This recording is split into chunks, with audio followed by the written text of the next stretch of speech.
नमस्कार दोस्तों, आप देख रहे हैं कॉन्सेप्ट जो मैं हूं प्रिंस पांडे। भाई हम लोग पढ़ रहे थे transpose of matrix, adjoint of matrix and inverse of matrix. इसका कॉन्सेप्ट हमने बहुत बेहतरीन तरीके से दिया है। यदि जो भी भाई अभी तक नहीं देखा है जाकर के जल्दी से वो वीडियो देखो, उसके बाद ही वीडियो पर आना, ठीक है। अभी ना डायरेक्ट मत आना, नहीं तो समझ में नहीं आएगा कि हम क्या कर रहे हैं। अब बोलेंगे ए इनवर्स निकालने के लिए, तो सोचेगा कि ए इनवर्स क्या होता है। अरे भाई प्रीवियस वीडियो जाकर के देखो, बहुत बेहतरीन तरीका से बताया गया। यदि आप मेरे चैनल पर नए हो तो सबसे पहले चैनल को सब्सक्राइब भी जरूर कर लीजिएगा, क्योंकि बहुत ही जबरदस्त कंटेंट आपके साथ जुड़ा हुआ है। आपका सपोर्ट चाहिए, इतने शॉर्ट टर्म में इतने अच्छे तरीके से विदाउट एनी कॉस्ट आपको मिल रहा है, ठीक है। तो अब हम लोग देखेंगे यहां से एक नेक्स्ट टाइप है आपका मैट्रिक्स का, और यहां से हम लोग एंड करेंगे मैट्रिक्स को। उसके बाद हम डिटरमिनेंट पे चलेंगे, ठीक है। तो नेक्स्ट आपका है सिमुल्टेनियस लीनियर इक्वेशन का सॉल्यूशन।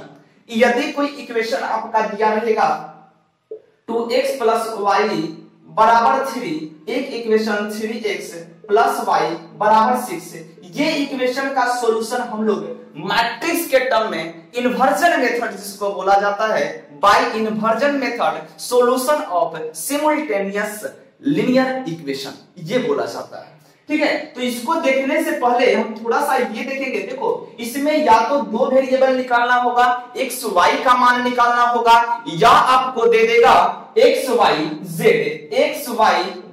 यानी कि x y z तीन वेरिएबल कवर रहेगा जब लीनियर इक्वेशन 3 होगा। सिंपल सा कॉन्सेप्ट है यार, ज्यादा थोड़ी दिमाग लगाना है, इसमें कुछ नहीं ज्यादा है, बस इन्वर्स का कॉन्सेप्ट रखो, ये आपका क्लियर है। और ये लगभग 6 मार्क्स का इसमें से क्वेश्चन बनता है, ठीक है। बहुत ही बेहतरीन क्वेश्चन यहां से बनता है, तो ध्यान से देखिएगा एकदम।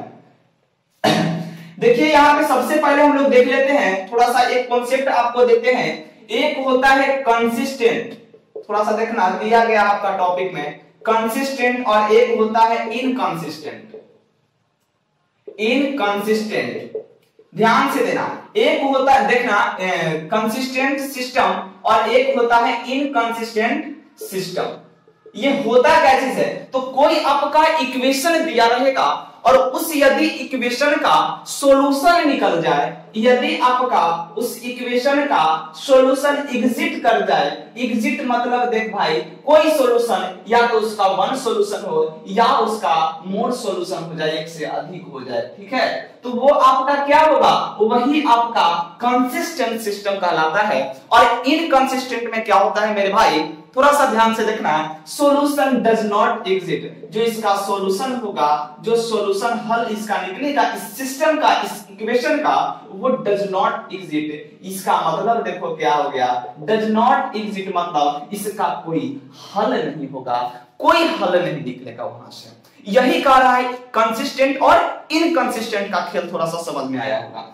अब हम लोग इसमें बढ़ेंगे कि यदि मेरा इक्वेशन दिया रहेगा, लीनियर इक्वेशन दिया रहेगा 2 गो 3 गो लीनियर इक्वेशन रहेगा, तो उसका हम लोग सॉल्यूशन कैसे निकालेंगे और वहां से x y और z का वैल्यू हम लोग कैसे निकालेंगे। यदि आपका equation a1x plus b1y plus b1y plus c1z बराबर d1, दूसरा equation a2x plus b2y plus c2z बराबर d2, तीसरा इक्वेशन होगा आपका a3x plus b3y plus c3z is equal to d3। ये आपका इक्वेशन 1, ये आपका इक्वेशन 2, ये आपका इक्वेशन 3 है। अब यहां से आपको बोलेगा कि x y और z का वैल्यू फाइंड करो, तो देखो कैसे निकालना है। थोड़ा सा इसके स्टेप्स हैं, थोड़ा सा प्रोसेस है, उस प्रोसेस से गुजरना पड़ता है। कोई भी आदमी होगा कुछ ना कुछ प्रेशर से प्रोसेस से गुजरना पड़ता है। विदाउट प्रोसेस से गुजरेंगे तो दिक्कत हो जाता है, बीच में थोड़ा थोड़ा प्रॉब्लम होबे करेगा, ठीक है। तो देखिए यहाँ पे या तो 2 इक्वेशन दिया रहेगा, ठीक है, जब 3 वो रहेगा वेरिएबल x y z तब 3 इक्वेशन, जब 2 को रहेगा केवल x y, यानी कि इस फॉर्म में a1x प्लस b1y बराबर d1, c1 लिख दो c1, और ये a2x प्लस b2y बराबर c2। ये यदि इक्वेशन रहेगा तो यहाँ पे 2 वेरिएबल x y, यहाँ पे 3 वेरिएबल, यानी कि जब 2 वेरिएबल रहेगा तो 2 को इक्वेशन देगा, अब जब 3 को रहेगा तो 3 को देगा। सिंपल सा कॉन्सेप्ट है, देखो क्या करना है इसमें, ज्यादा माइंड इसमें नहीं लगाना है। स्टेप से गुजरना है, वो स्टेप क्या है? तो सबसे फर्स्ट स्टेप, पहला स्टेप, स्टेप नंबर 1 देखो क्या करना है। स्टेप नंबर 1, सबसे पहला स्टेप, वी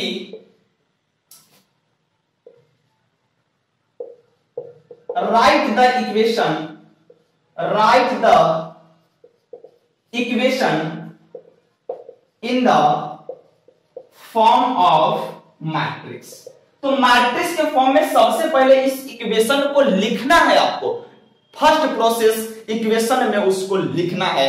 कैसे लिखना है वो थोड़ा सा समझेंगे हम लोग। देखो ये जो कोफिशिएंट है XYZ का जो कोफिशिएंट है उसको हम लोग A1 यहां पे, ये B1 ऊपरे वाला को लिख रहे हैं, ये C1 हो गया। ठीक है, ये हो गया A2, ये B2, ये C2 हो गया, ये A3, ये वाला देखो A3, ये हो गया B3 और ये हो गया C3। यहां से ये हो गया, इसको A बराबर मान लो। देखो हम थोड़ा सा बताते हैं A क्यों मान रहे हैं हम लोग, ठीक है, इसको हम लोग बताते हैं, दूसरा का स्टेप में आपको मालूम चल जाएगा क्यों हम मान रहे हैं। अब देखो यहां से हम मानेंगे x बराबर, वेरिएबल है कौन कौन सा है? 3 गो है, x, y और z है, x, y और z है। अब देखो यहां से कांस्टेंट कौन कौन सा है, यहाँ पे जो बाहर में था बराबर ऊपर की है कौन कौन सा है, उसको हम लोग b बराबर मान लेते हैं। कौन कौन है? 3 गो है, d1, d2 और d3। ये समझ में आया? यहां तक लिखने आएगा कि नहीं आएगा? कुछ नहीं करना है, कोफिशिएंट ऑफ x a1 है, इसको a1 पहला एलिमेंट में, कोफिशिएंट ऑफ y b1 है, इसको b1 लिख दिए, जैसे रो में है वैसे ही रख दिए, केवल कोफिशिएंट को रखना है, यानी कि x y z के गुणांक को रखना है, वेरिएबल के जो कोफिशिएंट रहेगा उसी को यहाँ पे एडजस्ट करना है, अरेंजमेंट करना है। किस फॉर्म में? मैट्रिक्स के फॉर्म में भाई। बस यही कॉन्सेप्ट है यहाँ तक। अब देखो दूसरा स्टेप में क्या है कि जितने वेरिएबल रहेंगे, यदि 2 इक्वेशन रहता है, ये वाला a1x प्लस b1y वाला, तो हम क्या करते हैं, यहाँ पे केवल a1 b1 और यहाँ a2 ये b2 आता। 2 इक्वेशन रहता है, यहाँ पे c1 एगो रहता। अब वेरिएबल यहाँ पे x बराबर क्या लेते, यहाँ पे x और y लेते नीचे में। अब यहाँ पे देखो ये b बराबर लिए तो यहाँ b बराबर क्या लेते, ये c1 और एक आ जाता c2। दूसरा का इक्वेशन के लिए a2x प्लस b2y बराबर c2। देखो ये इक्वेशन फर्स्ट, ये इक्वेशन सेकंड। यहाँ पे coefficient of x a1 b1 a2 b2 कब लिए, जब यहाँ पे 2 इक्वेशन था, 2 वेरिएबल का मान निकालना है। यहाँ 3 इक्वेशन है, ठीक है, 3 वेरिएबल का मान निकालना है, तो ये आपका मैट्रिक्स का फॉर्म धर लेगा। कोफिशिएंट सबसे पहले, दूसरा में वेरिएबल धरेगा फॉर्म में, मैट्रिक्स का फॉर्म। अब तीसरा में b बराबर मान लेना, जो बराबर इक्वलिटी रहेगा उसको। एकदम ये तरीका पहले ध्यान दो, उसके बाद चलेंगे मेन प्रोसेस पे कि होता क्या चीज है। देखो यहां से अब स्टेप नंबर 2 पे आते हैं। ऊपर में तो दिखाई देगा नहीं, यहीं पे देख लेते हैं स्टेप 2।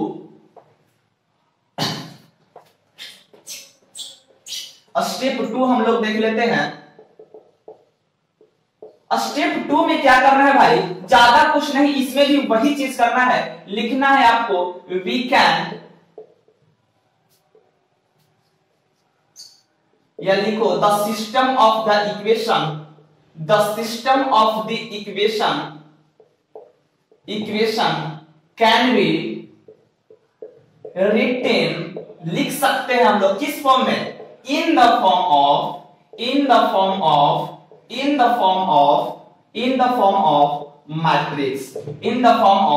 matrix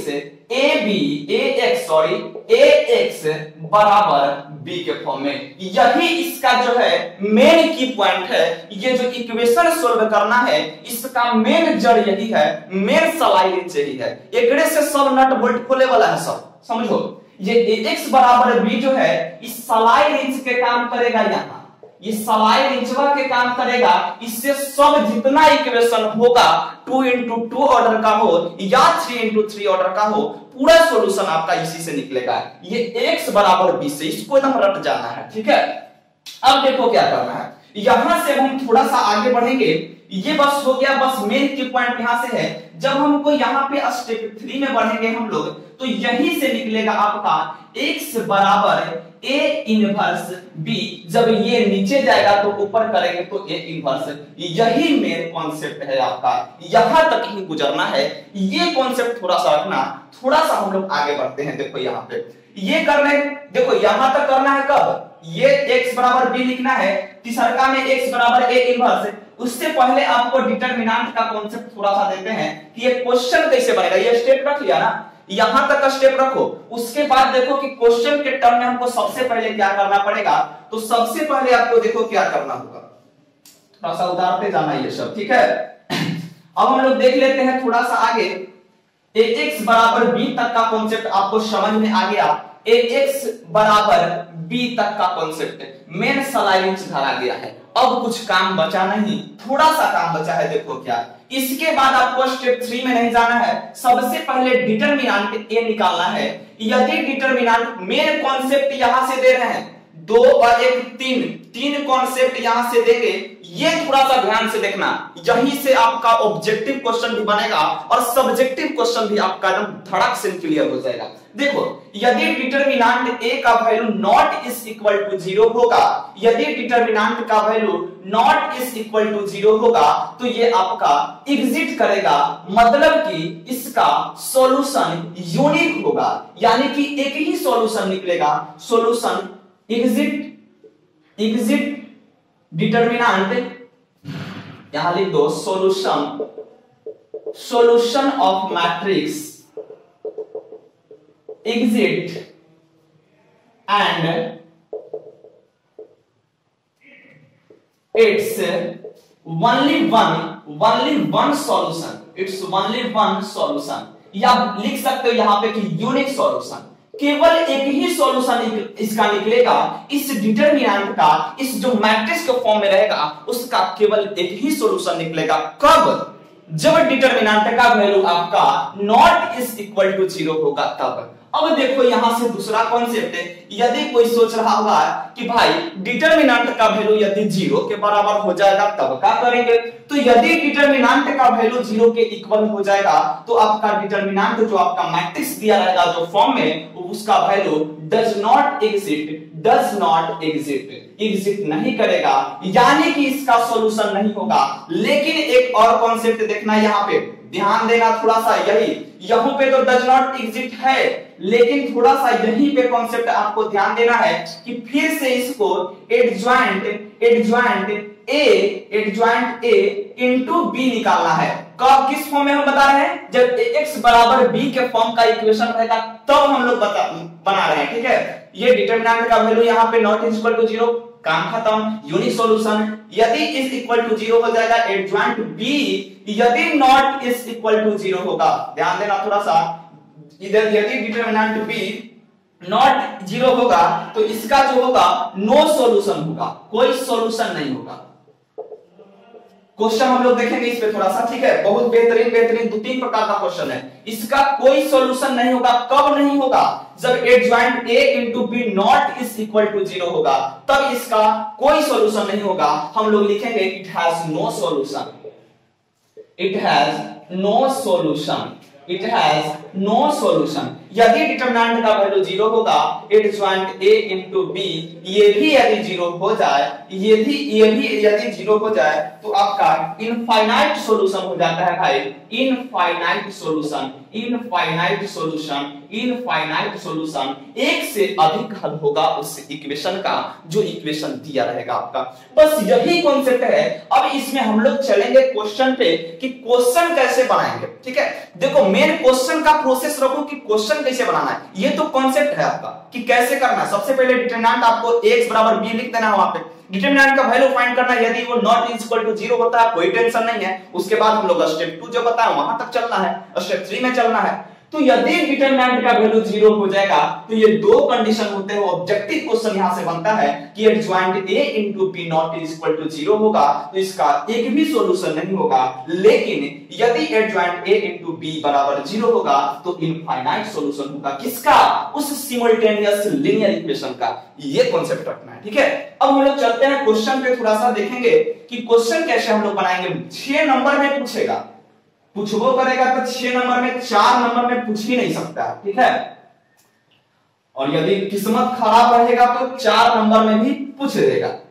देखो यहां से क्वेश्चन सबसे पहले हम लोग देखेंगे 2 into 2 ऑर्डर का हम लोग एक क्वेश्चन देख लेते हैं, उसके बाद हम लोग देखेंगे 3 into 3 ऑर्डर का क्वेश्चन, ठीक है। सबसे पहले दिया गया है क्वेश्चन आपका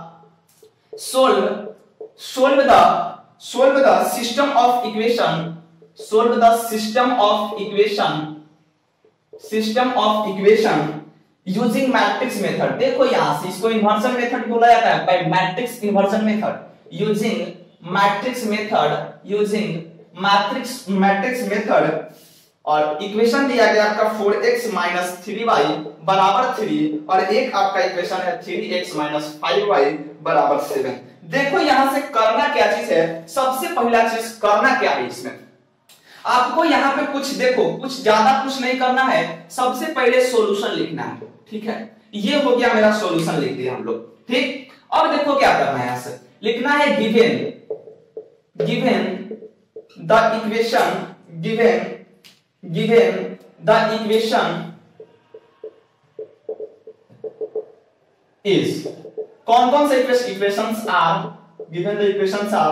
पहला इक्वेशन कौन है, 4x - 3y बराबर 3, इसको इक्वेशन फर्स्ट मान लो। और एक है 3x - 5y बराबर 7, इसको इक्वेशन सेकंड मान लो। अब देखो इसमें करना क्या है, थोड़ा सा आगे हमने आपको बताया था कि लिखना है, आपको क्या लिखना है, the system of equation, the system, ये की पॉइंट है, the system of equation can be written in the form of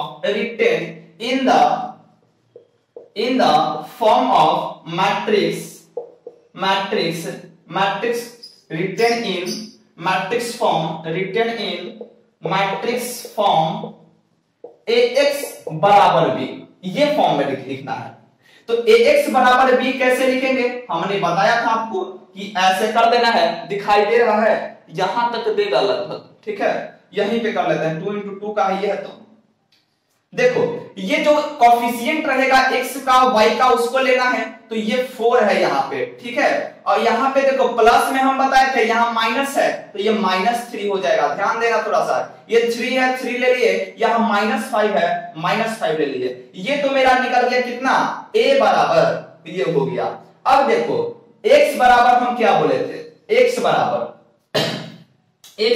लिखो यहां से, x बराबर क्या होगा, तो x और y जितना वेरिएबल वो हो जाएगा। अब देखो b बराबर क्या हो गया, b बराबर देखो तो जो इधर रहेगा उसको लिखना है 3 और 7 हो गया, ठीक है, 3 और 7 हो गया। अब देखो इसके बाद क्या करना है आपको, इसके बाद जस्ट तुरंत आपको डिटरमिनेंट का वैल्यू फाइंड करना है, डिटरमिनेंट a का वैल्यू फाइंड करना है। डिटरमिनेंट निकलेगा कैसे, इसको ये वाला का डिटरमिनेंट निकालना है, तो 5 चौका 20 -20 और ये +9 हो जाएगा। समझ में आया होगा। देखो डिटरमिनेंट का कॉन्सेप्ट यहाँ पे अब नहीं बताएंगे हम, क्योंकि बहुत सारा कॉन्सेप्ट आपको दिए हैं। ये गुना हो गया है, माइनस होता है इसका गुना, तो माइनस इंटू माइनस यहाँ +9 हो गया, ये हो जाएगा आपका -11 हो जाएगा। अब देखो डिटरमिनेंट क्या है, नॉट इज इक्वल टू 0, हम लिखेंगे कि इट मैट्रिक्स, या लिखना यहाँ पे this matrix is non singular matrix. कौन सा है, नॉन सिंगुलर मैट्रिक्स है, non singular matrix, then it has unique solution, या it has only one solution, वो भी लिख सकते हो। अब देखो इसके बाद आपको क्या करना है, डिटरमिनेंट यहाँ पे एग्जिस्ट कर रहा है, तो आपको तुरंत a इनवर्स निकालना है। देखो ax बराबर b यहाँ पे है, ax बराबर b है, तो यहां से x बराबर a इनवर्स b होता है, ये हम लोग चलेंगे वहां से, ठीक है। तो सबसे पहले a इनवर्स निकालो, a इनवर्स निकालने के लिए आपको कोफैक्टर निकालना पड़ेगा और सब चीज आपको वहां से निकालना पड़ेगा। तो कोफैक्टर सबसे पहले a का निकालो, तो आपको लिख देना वहां पे cofactor of a matrix a। तो a का यदि कोफैक्टर निकालोगे तो क्या करना है, इसको चेंज करो, -5 हो जाएगा, 4 हो जाएगा। यहाँ साइन चेंज करो तो ये प्लस में 3 हो जाएगा, ये माइनस में 3 हो जाएगा। समझ में आया? इसको पलट दो, इसको पलट करके साइन चेंज करना है। इसको पहले पलट देना है, यहाँ -3 और यहाँ 3 करना है, यहाँ -3 और यहाँ 3 करना है, उसके बाद साइन चेंज करना है, यानी कि ये माइनस हो जाएगा, ये प्लस। अब देखो यहाँ पे ये a बराबर आपका यहाँ पे कोफिशिएंट कोफैक्टर निकला, ये आपका कोफैक्टर निकल गया। अब यहाँ से क्या करना है भाई, अब एडजॉइंट हमको निकालना है, तो लिखना है यहाँ पे एडजॉइंट ऑफ मैट्रिक्स ए। अब देखो एडजॉइंट कैसे निकलेगा, तो एडजॉइंट मतलब ए डी जे ए हम लोग लिखते हैं। तो एडजॉइंट ए को बस कुछ नहीं करना है, कोफैक्टर का आपको ट्रांसपोज कर देना है, उलट देना है, तो ये -5 हो जाएगा, ये -3, ये 3, ये 4 हो जाएगा। आपका एडजॉइंट निकला, डिटरमिनेंट का वैल्यू दिया गया है। आप यहां से लिख सकते हो वी नो दैट हम लोग जानते हैं कि, क्या जानते हो कि deter A inverse is equal to दिखाई दे रहा है, ऊपर चले, दिखाई नहीं दे रहा है, ठीक है, यहां पे देख लेते हैं। A inverse is, we know that A inverse is equal to adjoint A बटा डिटरमिनेंट A। adjoint का वैल्यू कितना, -5 3 4 हो गया, और ये बटा में -11 आ गया। ये A इनवर्स आपका आया। अब यहां से देखो क्या करना है, थोड़ा सा आगे बढ़ेंगे हम लोग, इसमें थोड़ा सा आगे यहां तक लिख लेना आप लोग।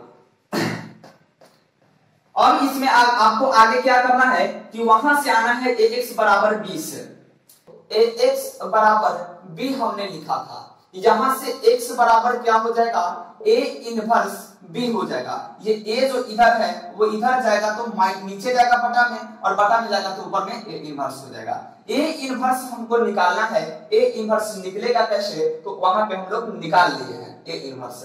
अब देखो यहाँ पे x का मान क्या था, वहां x y, देखना नीचे हम लोग लिखे थे यहाँ पे x y, x बराबर, और ये बराबर a इनवर्स का मान कितना, -1 बटा 11 -5 -3, और ये 3 और 4 था। अब b का वैल्यू कितना है भाई, b का वैल्यू देखो तो 3 और 7 था। अब यहां से कैलकुलेशन थोड़ा सा कर लो, -1 बटा 11 ये करो तो -15 और +9 हो जाएगा, और ये करो -9 और +28 हो जाएगा, 7 चौक 28, ठीक है। अब देखो यहाँ पे क्या हो जाएगा, -1 बटा 11 और यहाँ -15 +9 कितना, -6 हो जाएगा, -6, और ये कितना हो जाएगा, ये 19 हो जाएगा। अब देखो यहाँ से x y यहाँ पे था बराबर, ये कितना आएगा अंदर में, जो ये 6 बटा 11, देखना थोड़ा सा ध्यान से, यहाँ नहीं दिखाई दे रहा, यहाँ देख लो, ये हम लिखे यहाँ पे x y बराबर, ये -1 बटा 11 है, और ये -6, ये 19 है। अब यहाँ से x बराबर क्या हो जाएगा, ये सामने वाला इक्वलिटी ऑफ मैट्रिक्स है, ये 2 into 2 और 2 into 1 का है, ये भी 2 into 1 का है, आराम से कर सकते हैं। तो x बराबर -6, ये माइनस इंटू माइनस प्लस 6 बटा 11, y बराबर कितना हो जाएगा, -19 बटा 11। ये आपका आंसर आ गया। अब हम लोग चलेंगे 3 into 3 का, यदि मैट्रिक्स दिया रहेगा तब हम लोग कैसे वैल्यू इसका फाइंड करते हैं, उस प्रकार का क्वेश्चन भी हम लोग देखेंगे। भाई चैनल को सब्सक्राइब और शेयर जरूर कीजिएगा, जितना हो सके आप लोग सपोर्ट कीजिए, हम आपके साथ हैं। सिलेबस अब बस कल से आपका डिटरमिनेंट स्टार्ट हो जाएगा, मैट्रिक्स का कॉन्सेप्ट यहाँ पे खत्म हो गया है, ठीक है। अब क्वेश्चन देते हैं, आप लोग बनाइएगा। देखो कुछ नहीं करना है, 3 into 3 में भी कुछ नहीं करना है, 3 into 3 में भी कुछ नहीं करना है, क्वेश्चन आपको दे रहे हैं, ठीक है। क्वेश्चन दे रहे हैं, बहुत ही बेहतरीन क्वेश्चन। ये है x plus y plus z बराबर 6, ये इक्वेशन फर्स्ट है, और x plus 2y plus 3z बराबर 14 है, इक्वेशन सेकंड।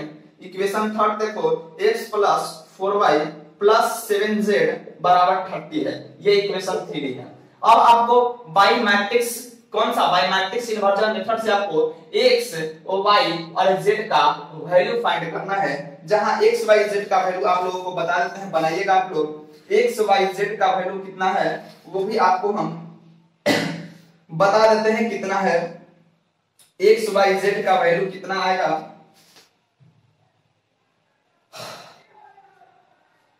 सॉरी, ये जो इक्वेशन दे दी आपको, ये इनफाइनाइट सॉल्यूशन इसका हो जाता है। ये इनफाइनाइट वाला हो जाता है।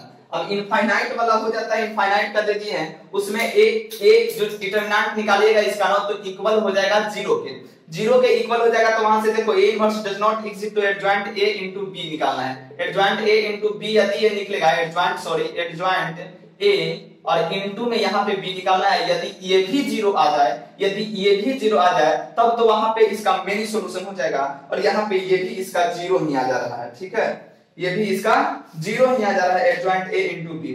तो यहाँ पे इसका जीरो, तो मेनी सॉल्यूशन, तो इसका सॉल्यूशन कुछ नहीं होगा, इसका बहुत सारे सॉल्यूशन होगा।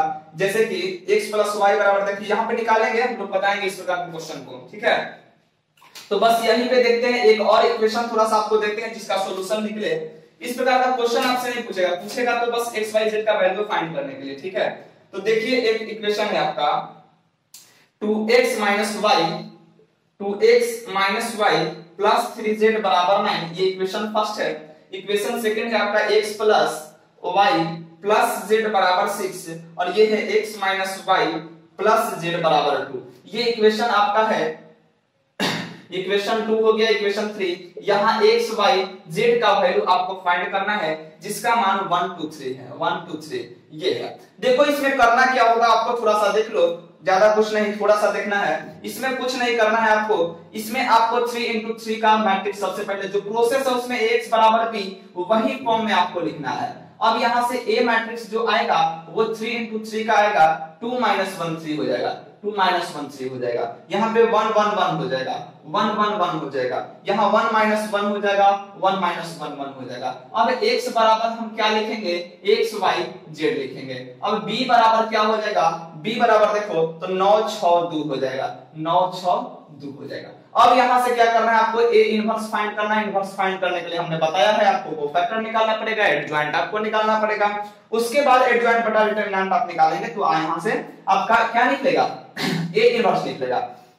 जैसे डिटरमिनेंट निकालेंगे, सबसे पहले डिटरमिनेंट यदि नॉट इक्वल टू 0 होगा तो इसका क्या होगा, सॉल्यूशन एक ही होगा, तब तो कोई दिक्कत नहीं है। यदि ये 0 हो जाता है तो आपको एडजॉइंट a into b निकालना पड़ेगा, a into b। यदि ये भी 0 हो जाता है, तो इसका इनफाइनाइट सॉल्यूशन होता है। यदि नॉट इक्वल टू 0 होगा तो इसका कोई सॉल्यूशन नहीं होता है। ठीक है, यदि ये 0 हो जाता है, इनफाइनाइट सॉल्यूशन होता है, उसका भी कॉन्सेप्ट हम बताएंगे कैसे बनाना पड़ता है। तो यहां तक आप लोग करके ये, क्योंकि यहाँ केवल इनवर्स आपको फाइंड करना है।